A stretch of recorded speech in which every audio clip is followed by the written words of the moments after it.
देखो conic section में हमने एक टॉपिक पढ़ा सर्कल अभी, लेकिन सर्कल मैंने नॉर्मली पढ़ा दिया। लेकिन सबसे पहली बात इसमें एक वर्ड यूज होता है कॉनिक सेक्शन, और कॉनिक सेक्शन में हम लोग 4 टॉपिक पढ़ते हैं, सर्कल, पैराबोला, इलिप्स और हाइपरबोला। ये 4 चैप्टर्स होते हैं हमारे, 4 टॉपिक्स होते हैं। तो आज मैं जो तुम लोगों को बताने जा रहा हूं वो ये बता रहा हूं, सबसे पहले तो पैराबोला तो बात की बात है कि ये कॉनिक सेक्शन होते क्या है। क्या पढ़ाने जा रहे हैं? कॉनिक सेक्शन होते क्या है। ये कौन वर्ड सुना होगा? कौन, तो कौन से ही बनते हैं कॉनिक सेक्शन।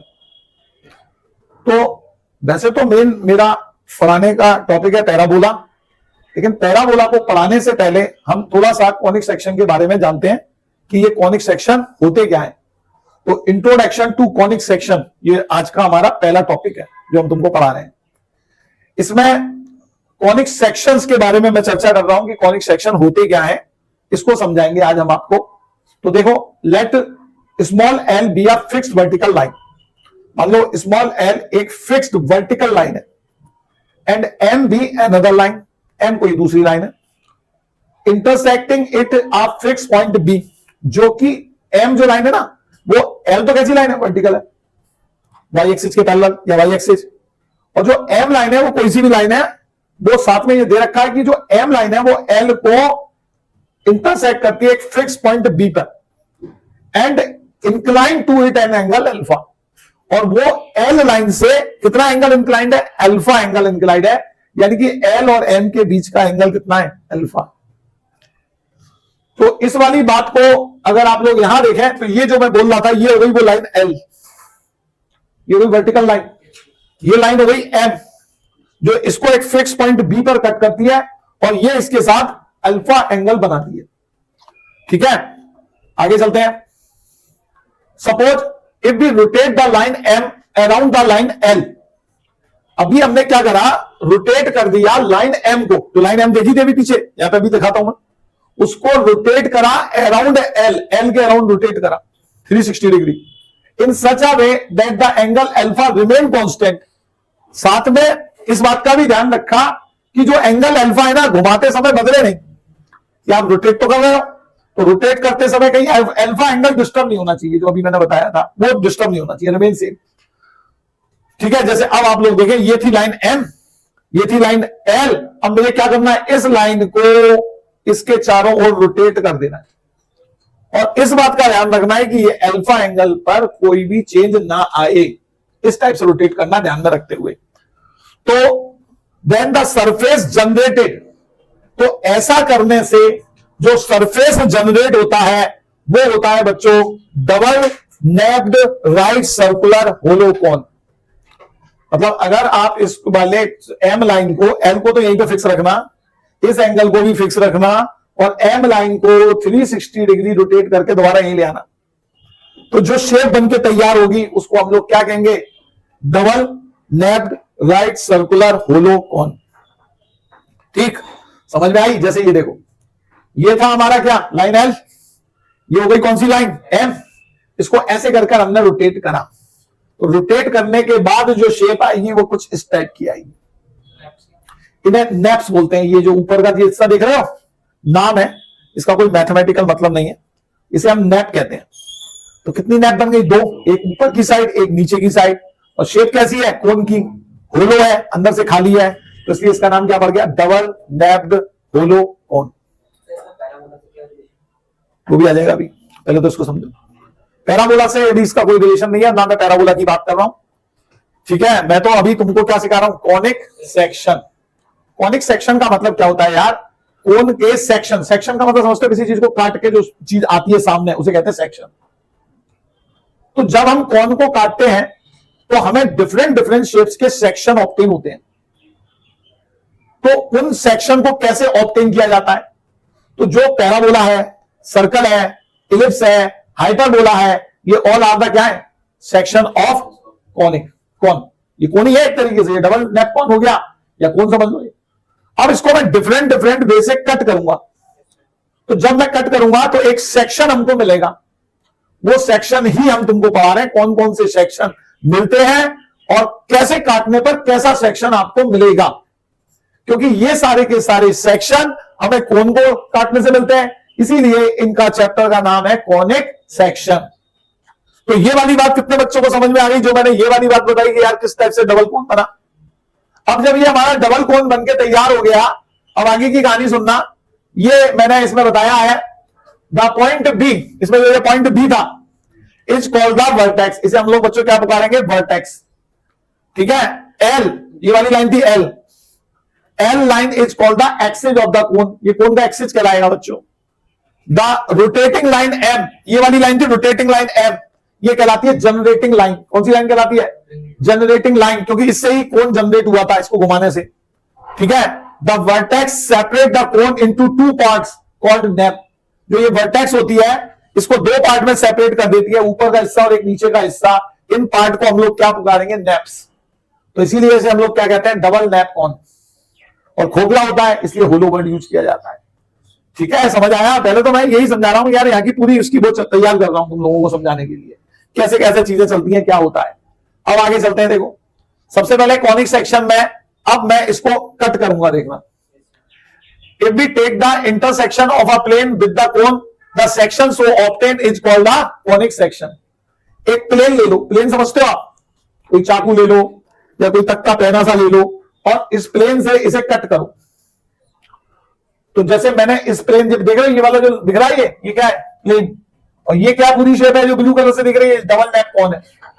तो if we take the intersection of a plane with the cone, अगर हम प्लेन का इंटरसेक्शन कोन से करते हैं तो द सेक्शन सो ऑब्टेन, तो काट करने के बाद जो सेक्शन मिलता है उसे हम लोग कॉनिक सेक्शन कहते हैं।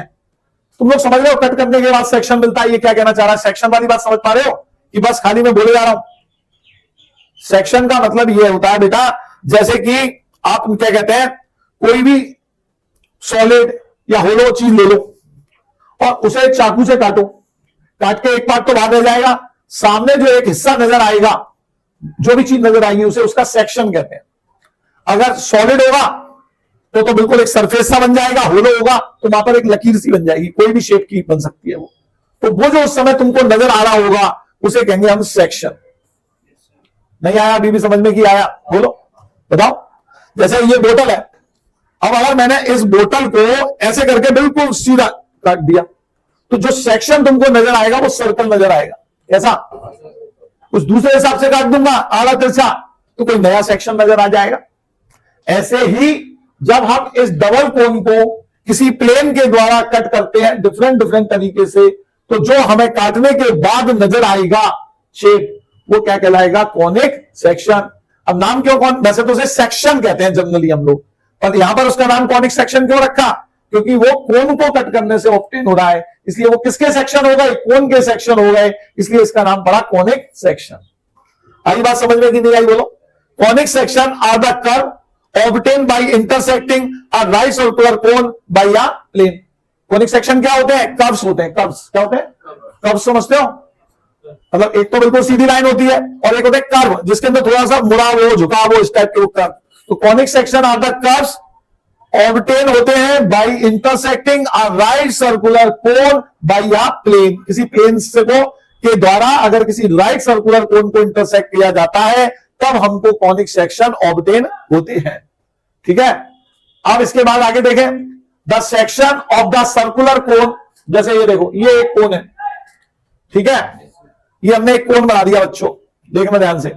The section of the circular cone by a plane, जैसे ये एक प्लेन मैंने लाके रख दिया, इधर से देखना, the section of the circular कोन, ये सर्कुलर कोन हो गया। अभी इसकी एक ही मैप दिखा रहा हूं मैं, नीचे वाली एक ऐसे ऊपर भी होगी।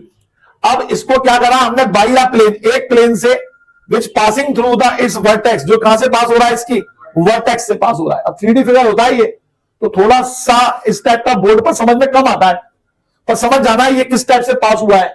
ये वर्टेक्स से बिल्कुल कट करता हुआ ऐसे गया है, ठीक है, इट्स वर्टेक्स इस टाइप से। देखो ये इसकी वर्टेक्स से पास हो गया, मतलब कहने का परपेंडिकुलर वगैरह कुछ नहीं है। जैसे कोन बना एक होलो कोन, इमेजिन करो। अब मैंने क्या करा, उसमें एक चाकू से या किसी के भी माध्यम से उसको उसकी वर्टेक्स से परपेंडिकुलरली कट कर दिया, तो दो टुकड़े हो जाएंगे, एक इधर एक इधर। सामने जो तुम्हें नजर आएंगी एक दो पेयर ऑफ स्ट्रेट लाइन नजर आएंगी, आएंगी कि नहीं आएंगी, बोलो। सोचो, कल्पना करो, पेयर ऑफ स्ट्रेट लाइन नजर आएंगी। तो यही बताया गया है कि the section of the circular cone by a plane which passing through this vertex is a pair of straight line. तो क्या होता है बच्चों, pair of straight line through the vertex of the cone. ऐसे करके ये जो ग्रीन कलर की लाइनें दिख रही है ना, ऐसी तुमको नजर आने लगेंगी वहां तक। तो ये वाला शेप बन जाएगी। दोबारा से समझाऊंगी, आ गया समझ? तो इस टाइप से ये वाली शेप आपकी पेयर ऑफ स्ट्रेट लाइन बनके तैयार हो जाएगी। यहां पर बी इज द वर्टेक्स है, बी ए देख रहे हो, बी ए और B B are the pair of lines through the vertex B, जो वर्टेक्स बी से जा रही हैं। उसके बाद the section of circular cone, ठीक है, ये सर्कुलर बेस हो गया, ये पी और क्यू हो गया, ये मैंने इसकी एक्सिस ड्रॉ कर दिया, बी वर्टेक्स हो गई, ठीक है, बाई अ प्लेन। अब हमने इसको एक प्लेन से दोबारा कट किया। अभी कैसे कट किया, which is parallel to the its base. अब आपको जो कट लगाना है वो ऐसे लगाना है, इस बेस के पैरेलल काटना है। चाकू जो चलाना है या जिस भी चीज से काट रहे हो वो इस बेस के पैरेलल होना चाहिए। देखो मैं दिखाता हूं कैसे। तो आपको क्या मिल जाएगा, जैसे अब ये प्लेन हो गया, अब इसमें इससे हमने इसको पैरेलल टू बेस कट कर दिया। तो जैसे ही इसे कट करेंगे तो यहां पर एक सर्कुलर शेप आपको मिल जाएगी। समझ में आया? तो यहां पर ये सर्कल्स की शेप हमको मिल जाएगी। तो ऐसे ये वाला सेक्शन जो मिला ये सर्कल हो गया। तो अब कोई तुमसे पूछे कि कौन को अगर सर्कल ऑब्टेन करना है तो कैसे काटोगे, parallel to the base, horizontally cut कर दो बिल्कुल। तो कट करने के बाद जो सामने सेक्शन नजर आएगा वो एक सर्कुलर सेक्शन नजर आएगा, ठीक है। उसके बाद आगे चलते हैं। द सेक्शन ऑफ सर्कुलर कोन, एक और बता रहा हूं, देखो ये एक्सिस है, ये वर्टेक्स है, ये है हो गया हमारा बाई या प्लेन। अब की बार हमने थोड़ा इस टाइप से कट किया, तिरछा, ठीक है, इस टाइप से चलाया। तो देखो which is parallel to the generator, ये जनरेटिंग लाइन हो गई, देखो जैसे ये जनरेट हो रहा था, which is parallel to the generator of the cone. जो जनरेटिंग लाइन थी उसके पैरेलल चलाया हमने चाकू या जिससे भी काटा, तो इट्स कॉल्ड अ पैराबोला। तो ऐसा करने से जो शेप ऑब्टेन होती है वो कैसी शेप ऑब्टेन होती है बच्चों, पैराबोलिक। देखो एक तो यहां कट हुआ, एक यहां कट हुआ, और इस टाइप की ये वाली शेप यहां पर बनके तैयार हो जाएगी। ये कहलाती है पैराबोला। दोबारा से समझाऊंगी, आ गया समझ में? देखो अब थोड़ा सा तो कम समझ में आ रहा होगा, शायद मुझे लगता भी है, क्योंकि ये जो चीजें हैं ना, ये प्रैक्टिकली आप जब करोगे तब ज्यादा अच्छी समझ में आएंगी। एक डबल नैप कोन बनाओ और उसे ऐसे ही काटने का प्रयास करो, जब काट के देखोगे तब तुम्हें दिखाई देगा कि देखो कौन सी शेप नजर आ रही है। मेरे पास एक है इसका एक्सपेरिमेंट, अभी तो नहीं दिखा पाऊंगा क्योंकि मैं भूल गया हूं कहां पे सेव होगा, कल मैं सर्च करूंगा उसे, थोड़ा सा देखता हूं तो फिर मैं तुमको दिखाऊंगा उसे। उसमें बाकायदा काट काट के दिखाया जाता है, तो प्रैक्टिकली तुम्हारे सामने होगा तो ज्यादा अच्छा फील आएगा कि हाँ देखो ये शेप बन गई, ये पैराबोलिक बन गई, ये ऐसे बन गई। अभी तो तुम ये याद रख लो, चैप्टर पढ़ रहे हैं हम कॉनिक सेक्शन। कॉनिक सेक्शन क्या होते हैं, सेक्शन ऑफ डबल नैप्ड कॉन। अब जिस तरीके से आपको प्लेन से कट करोगे उसी टाइप की शेप का कॉनिक्स आपको मिल जाएगा। सबसे पहले मैंने कट कैसे लगाया, वर्टेक्स से कट लगाया परपेंडिकुलरली, सीधे यूं करके काट दिया खटाक, तो हमें मिली दो पेयर ऑफ स्ट्रेट लाइन। दूसरी बार हमने बेस के पैरेलल कट लगा दिया तो हमें मिला सर्कल। तीसरी बार हमने जनरेटर लाइन जो थी हमारी उसके पैरेलल एक कट लगाया, कहीं पे भी लगा दो पर लगा रहा उसके पैरेलल। काटने के बाद जो शेप सामने आएगी वो कैसी होगी, हमेशा पैराबोला। ये ध्यान रखने वाली बात है बच्चों, ठीक है। ये हो गया हमारा पैराबोलिक शेप, जैसे जो दिखाई दे रही है इस टाइप से। इसके बाद आगे चलते हैं। अब एक और बता रहे हैं, ये सर्कुलर बेस, ये सब चीजें वही है जो इतना तक तो हो गया। अब इसे हमने प्लेन से कट कर दिया। ये अब कट कैसे किया गया है, which is not parallel to the generator of the cone. अब ये जनरेटर लाइन के पैरेलल नहीं होना चाहिए और ना बेस के पैरेलल होना चाहिए, ठीक है। तो and which is neither parallel nor perpendicular to axis of the cone, ठीक है। क्या बताया, और विच इज नाइदर पैरेलल और nor perpendicular to axis of the cone, यानी कि एक्सिस ऑफ कोन के परपेंडिकुलर नहीं होना चाहिए और ना ही उसके पैरेलल होना चाहिए। तो इससे बनता है जो शेप, वो बनती है बच्चों इलिप्स। इस टाइप की शेप बनके तैयार हो जाती है, इसे हम लोग इलिप्स कहते हैं। ये वाली शेप जो आप लोग देख रहे हो ये इलिप्स कहलाएगी, ओवल शेप। ओवल शेप बनके तैयार हो जाएगी। अब ये आता है नेक्स्ट वाला, इसमें हमने डबल नेक कौन से दिखा रहे हैं, क्योंकि यहां पर हमें इस टाइप से कट किया, प्लेन को यहां से कट लगाया, which is parallel to the axis of the cone. ये अब की बार हमने क्या रखा, parallel to axis of the cone. Axis of the cone के पैरेलल कट लगाया, तो यहां पर एक ये शेप ऐसे बन जाती है इधर की साइड, और एक शेप यहां पे ऐसे बन जाती है। इसे हम लोग कहते हैं हाइपरबोला। इस वाली शेप को दोनों को कंबाइन मिला के बोला जाता है हाइपरबोला, ये होता है। तो ऐसे कर अगर आप किसी कोन को डिफरेंट डिफरेंट प्लेन से कट करोगे तो टोटल मिलाकर कितनी शेप्स ऑब्टेन हो गई? 5। एक तो बना पेयर ऑफ स्ट्रेट लाइन, दूसरा क्या बना बोलो? सर्कल, पैराबोला, इलिप्स और हाइपरबोला। डिफरेंट डिफरेंट सिचुएशन से कट करोगे, डिफरेंट डिफरेंट कॉनिक्स आपको मिलते जाएंगे, है बेटा? हाँ, इलिप्स वाले में मैंने बताया था जो कट लगेगा ना, वो ना तो इस वर्टेक्स वाली जो लाइन जा रही है एक्सिस, इसके परपेंडिकुलर भी नहीं होना चाहिए, ना इसके पैरेलल होना चाहिए। अगर वो इसके पैरेलल होता है तो हाइपरबोला बनता है, इसके परपेंडिकुलर होता है तो सर्कल बनता है, अगर वो इसके बीच में होगा कहीं पर भी तो फिर जो शेप बन के आएगी वो इलिप्स बन के आएगी। ठीक है? और बस इतनी सी बातें ध्यान रख लो। अब बताओ सर्कल कब बनता है? जब जो प्लेन जिससे कट कर रहे हो, ऐसे भी बोल सकते हो बेस के पैरेलल हो, या फिर आप कह सकते हो एक्सिस के परपेंडिकुलर हो। हाइपरबोला कब बनता है? जो प्लेन जिससे कट कर रहे हो वो पैरेलल टू एक्सिस हो। पैराबोला कब बनता है? जब जो प्लेन जिससे कट कर रहे हो वो जनरेटिंग लाइन के पैरेलल हो। ये होती है जनरेटिंग लाइन, ये या फिर ये समझ लो, दोनों ही एक तरीके से। अगर आपने कट लगा दिया ऐसे करके इसके पैरेलल, तो जो शेप बनके तैयार होगी, या इधर से लगा दो इसके पैरेलल, तो जो शेप बनके तैयार होगी वो कैसी शेप बनके तैयार होगी? पैराबोलिक। क्लियर है? तो ये सारी बातें आप लोगों को यहां पर ध्यान रखनी है। वैसे इसका चैप्टर पढ़ते समय कोई यूज नहीं होगा, मत सोचना।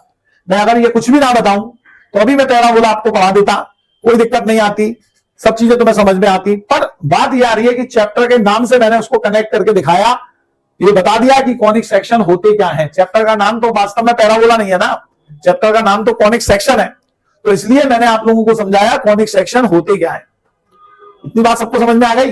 Parabola, ellipse and hyperbola are the section of right circular cone by a plane and so they are called conic section. इसीलिए इनको हम लोग क्या कहते हैं? कॉनिक सेक्शन कहते हैं। अब आती है डेफिनेशन ऑफ कॉनिक सेक्शन। ये तो मैंने बताया कॉनिक सेक्शन काटे कैसे जाते हैं, कैसे ऑब्टेन होते हैं। अब हम कॉनिक सेक्शन की डेफिनेशन आप लोगों को बता रहे हैं as a locus, as a locus.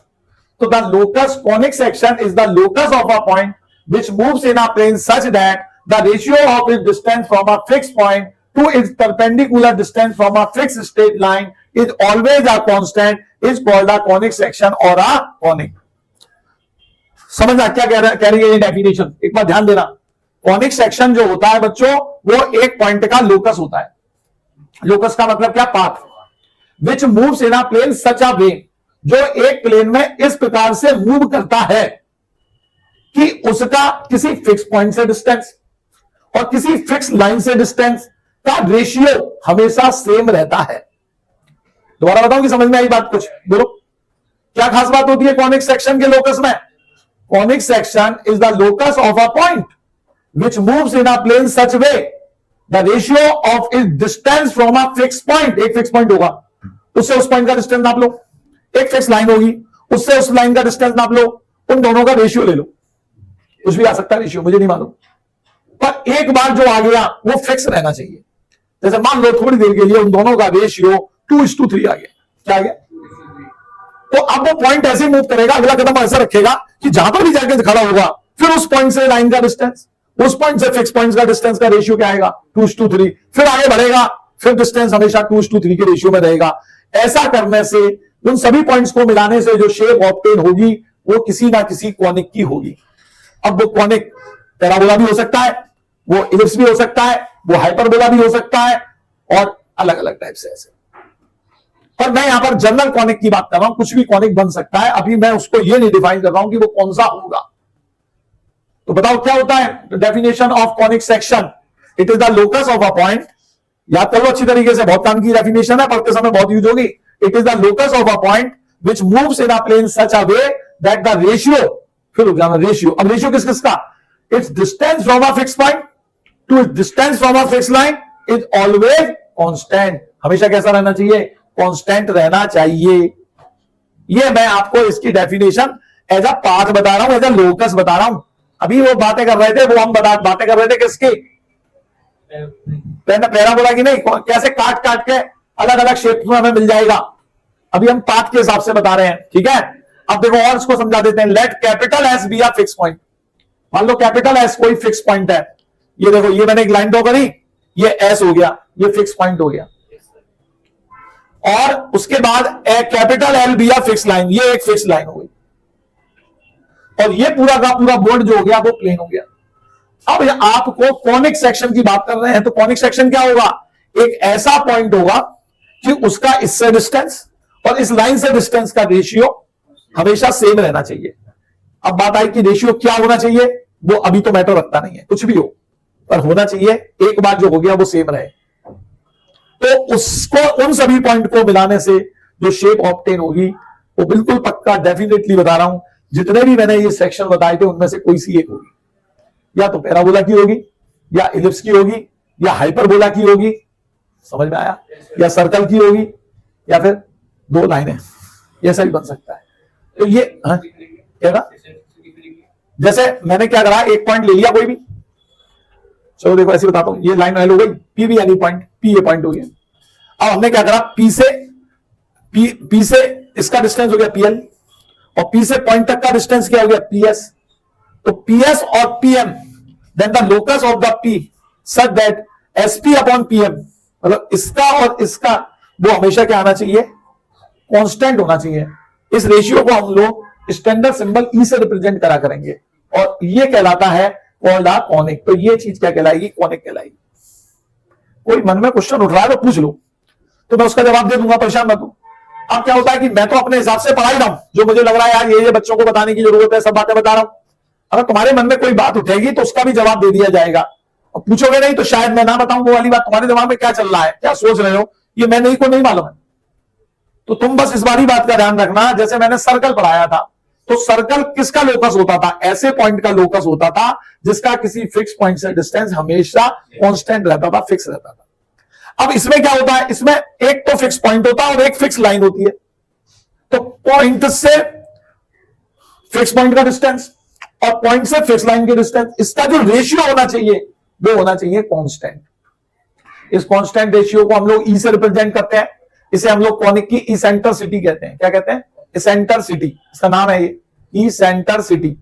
ठीक है, अब नाम में कुछ नहीं रखा, तुम इसे नहीं समझ सकते, नाम तो फिर नाम है, जो रख दिया वो रख दिया, उसके पीछे का लॉजिक नहीं बता पाऊंगा मैं, बस इसेंट्रिसिटी उसका नाम रखा गया। जैसे सेंटर था, रेडियाई था।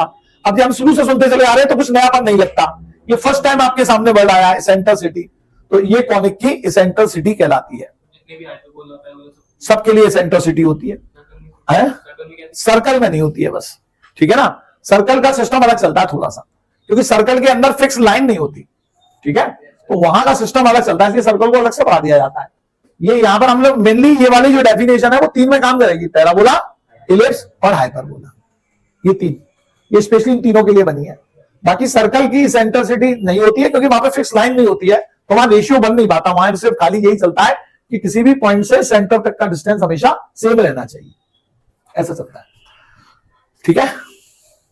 The fix point S is called the focus, याद रखना, जो फिक्स पॉइंट एस होता है उसे हम लोग क्या पुकारा करेंगे, focus. The fix straight line L is called the directrix, उसे हम लोग बोलेंगे डायरेक्ट्रिक्स, ठीक है। और द कांस्टेंट रेशियो जिसे हम डिनोट करेंगे ई से, उसे कहेंगे हम इसेंट्रिसिटी ऑफ द कॉनिक। ये तीन चीजें आपके लिए बिल्कुल नई आई हैं, अभी तक हमने इन वर्डों को कभी यूज नहीं किया। जो फिक्स पॉइंट होता है उसे क्या कहोगे, कॉनिक सेक्शन का फोकस।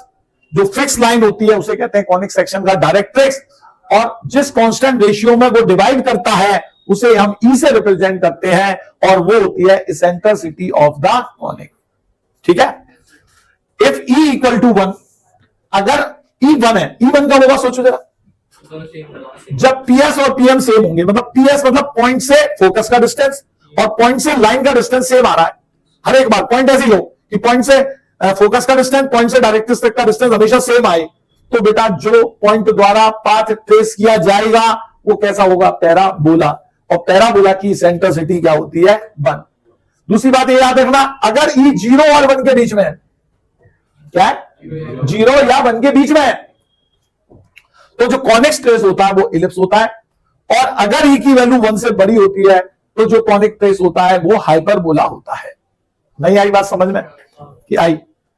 तुम लोगों की एक एक्टिविटी फाइल होगी मैथ्स की, उसमें जाके देखना आज थोड़ा सा, तो वहां पर क्या कहते हैं, एक पैराबोला की ट्रेसिंग, इलिप्स की ट्रेसिंग, ये सब सिखाई गई है।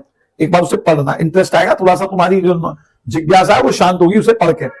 मतलब उसमें बाकायदा बताया गया है कैसे चीजें चलती हैं, कैसे पॉइंट्स लिए जाते हैं, सब चीजें वहां पर अच्छे से समझाई गई हैं। किताबों में ऐसे नहीं दी गई हैं, लेकिन टीचर एक्चुअलिटी में कराते नहीं है स्कूल में, वो तो कह देते हैं बस तुम लिख लो खाली उसे और हमें जमा कर दो। लेकिन अगर उसको बाकायदा प्रैक्टिकल के फॉर्म में हो तो ज्यादा अच्छा रहे, इसमें काफी सारी चीजें सीखने को मिलती हैं। तो ई बराबर अगर 1 है, ई बराबर 1 का मतलब समझ में आ गया ना। पॉइंट बेटा आप देखो अपनी कॉपी पर एक फिक्स लाइन बना लो, बनाओ नहीं मतलब, और एक फिक्स पॉइंट बना लो। अब क्या करो, एक ऐसा पॉइंट लो कि उस पॉइंट से फिक्स पॉइंट तक का डिस्टेंस मान लो 2 सेंटीमीटर लिया, तो पॉइंट से लाइन तक का डिस्टेंस भी 2 सेंटीमीटर ही होना चाहिए। वो पॉइंट मार्क कर लिया। अब आगे बढ़ो, एक पॉइंट और मार्क करो, डिस्टेंस कुछ भी हो पर कट के 1 ही आना चाहिए। ऐसे सारे जितने तुमसे पॉइंट इकट्ठे हो सकते हैं कर लो कि पीएस और पीएम हमेशा सेम रहे। फिर तुम देखना वास्तव में प्रैक्टिकली उन सबको मिला दोगे तो जो शेप बन के आएगी वो किसकी होगी, पैराबोला की होगी। और यही तुम्हारी एक्टिविटी फाइल के अंदर पैराबोला हमें ट्रेस करना होता है। क्योंकि मैंने तो एक्टिविटी कराई है इसलिए मुझको पता है, इसलिए तो मैं बता रहा हूं। मैंने तो स्कूल में कराई थी बाकायदा, जब मैं पढ़ा रहा था तो एक्टिविटी में करा देता था बच्चों को। इलिप्स की भी एक्टिविटी कराई थी मैंने, पैराबोला की भी एक्टिविटी कराई थी। तो वो एक्टिविटी आप करोगे ना तो आपको और अच्छा समझ में आएगा कैसे लोकस चल रहा है। अगर आपका ई की वैल्यू 0 और 1 के बीच में, मतलब जो रेशियो आ रहा है वो 1 से छोटा आ रहा है, और उन सभी पॉइंट को मिला दोगे तो क्या बन जाएगा, इलिप्स बन जाएगा। अगर बड़ा 1 से आ रहा है तो हाइपरबोला आ जाएगा। और अगर कोई तुम्हें उसके कंस्ट्रक्शन में ज्यादा रुचि नहीं है तो बस याद रख लेना यार कि conic section is the locus of a point which moves in a plane such a way the ratio of its distance from a fixed point to its distance from a fixed line is always constant. This constant ratio is called eccentricity of conic section. If E equal to 1 then conic is parabola. If E greater than 1 then hyperbola. E less than 1 then ellipse. Clear है कि नहीं? बस ऐसे आप लोगों को यहां ऐसा कुछ नहीं है, कहीं पे भी बना दो। तुम्हें ऐसा कुछ नहीं करना है कि उसे एक्स एक्सिस पे ही बनाना है, कि वाई एक्सिस पे ही बनाना है, कि एक्स एक्सिस के पैरेलल बनाना है, कि वाई एक्सिस के पैरेलल बनाना है। जहां चाहे वहां बना लो, तुम्हारा मन करे एक पॉइंट अपने कागज पे कहीं पे रखो, एक लाइन बनाओ आड़ी तिरछी, एक्स एक्सिस के पैरेलल, वाई एक्सिस के पैरेलल, या neither parallel to X axis neither parallel to Y axis. बस आप पॉइंट की प्लॉटिंग पे ध्यान दो, पॉइंट ऐसे प्लॉट करने हैं जो हमारे रूल को फॉलो करें कि पॉइंट से फोकस का डिस्टेंस और पॉइंट से लाइन का डिस्टेंस हमेशा सेम रहे। ऐसे सारे पॉइंटों का कलेक्शन क्या कहलाता है, पैराबोला। अगर उनका रेशियो हमेशा 1 से बड़ा आएगा तो हाइपरबोला बनेगा, छोटा आएगा तो इलिप्स बनेगा। अब तुम ये चाहते हो कि सर कैसे बनेगा, क्या होगा, तो वो तो तुम लोग या तो एक्टिविटी फाइल लेके आना, तो मैं थोड़ा सा नॉलेज दे दूंगा, है ना, या फिर खुद जाके देखना, उसमें सब लिखा हुआ है, पढ़ोगे तो समझ में आ जाएगा। और बाकी बस होता तो ऐसी है बेटा। अब इसमें मैं तुम्हारी ज्यादा मदद नहीं कर सकता, ना हमारी ट्रेसिंग आती है ना कुछ काम किया है। हमारे को तो बस ये नॉलेज होनी चाहिए कि ये कॉनिक सेक्शन के लोकस बनते कैसे हैं। यहां आज हमने 2 चर्चाएं कर ली। एक तो ये बता दिया कि कोन को कैसे कैसे कट किया जाएगा, तो किस टाइप से आपको कॉनिक्स मिलेंगे, और एक हमने कोऑर्डिनेट ज्योमेट्री के अकॉर्डिंग डिस्कस कर लिया कि कॉनिक सेक्शन का लोकस कैसे बनता है 2 तरीके से। समझ आया? दोबारा से बताऊं बोलो। तो ये सारी चीजें आपकी रहती हैं। देखो इसके बाद एक एमसीक्यू लाए आपके लिए, if the eccentricity is greater than 1 than the conic is called, इसमें अबे यार तुम तो ऑप्शन भी नहीं आने दे रहे हो, हाइपरबोला। ठीक है, if the eccentricity is equal to 1 then conic is called parabola। ठीक है, चलो बहुत आसान एमसीक्यू है। if the eccentricity is less than 1 तो फिर आपका वो इलिप्स होता है। ये बहुत इंपॉर्टेंट बात है? तो यार ये तो जो पढ़ाया उससे रिलेटेड एमसीक्यू एक डाल रखे मैंने अपनी उसमें। ठीक है, अब तो मैं 10-10 बार बोल दिया तो ये चीजें आसान लगने लगी। कोई लोग पढ़ते ही नहीं है, ऊपर से पढ़ लेते हैं, उन्हें यही नहीं मालूम इसेंट्रिसिटी होती क्या है, बस ये जानते हैं ई चिल्लाते हैं।